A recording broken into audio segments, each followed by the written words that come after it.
What's going on, Halo guys and gals? Two Swords here bringing you another Halo the Master Chief Collection video in preparation for the release of the game in about a week's time. So I want to be looking at the ranking system that's going to be the Master Chief Collection, and what we know so far is that it's basically going to be the exact same as it is in Halo 2. So for those of you who don't know, or know but don't know enough, then please stay tuned for this video because I'm going to be taking an in-depth look at the Halo 2 ranking system. Stay tuned. So Halo 2 had one of the greatest ranking systems of any Halo game to this date. Players started at level 1 and could get to a maximum level of 50. The reason why this was so good was because the ranks were a good representation of your skill, and they're also extremely challenging to get to, which meant that you wanted to keep on playing the game over and over again to improve. What I want to try and do in this video is explain to you guys how the system works so that when you get the Master Chief Collection, you can climb those ranks as quick as possible. So the Master Chief Collection, like Halo 2 and 3, is going to give you a level per matchmaking playlist. So if you have a level 30 in Lone Wolves, you're not going to have a level 30 in Team Slayer unless you also play that playlist. So this part is pretty simple. The next part is, how does the system search for players?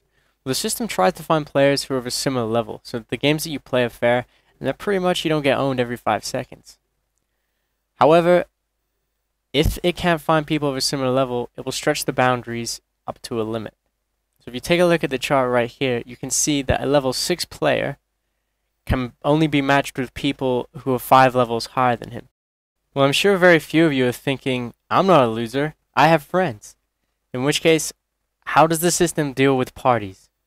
Well, the system will take your lowest level player as the minimum acceptable level for matchmaking. So for example, if a level 12 player forms a party with a level 1 friend, because the level 12 player can only match with level 6s and higher, the player at level 1 will be considered level 6 when finding matches and calculating experience.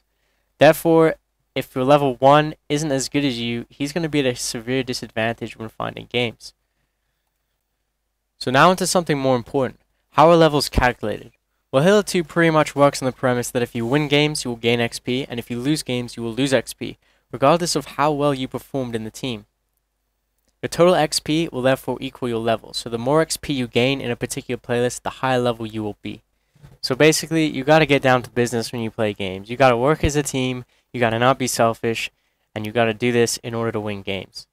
This is the good thing about this system. This next part is a little more complicated because it deals with how XP is calculated. So XP is calculated by skill difference, which in this case is determined by a level. So if the level difference is 0, the winner will get 100 XP, and the loser will lose 100 XP. This changes with level difference, so that if you beat a team with a higher average level, then you'll get more XP, and vice versa. For example, in free-for-all, if a level 10 comes first place and beats a level 7, that's a 3-level difference, so he'll get plus 79 points. Then, he also beats a level 8, so that's a 2 difference, so he'll get plus 85 points. He also beats someone who's level 5, so that's a 5-level difference, so he'll get plus 70 points. The XP is then divided by 3 to get the final experience point change, which in this case is plus 78. The same is true for team games, but this time the level difference is based on the average level of the teams.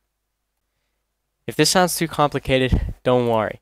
All you really need to know is that if you beat players who are a higher level than you, you're going to gain more experience. And if you lose to players who are a lower level than you, you're going to lose more experience. So don't lose to lower level players or you're going to go down ranks quick.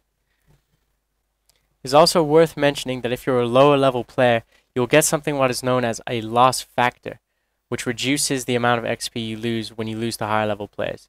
This is so that you don't go into negative XP, which would make it impossible for you to go up. So this brings me to the final part about this system. How does it deal with levers? There can be no greater heresy.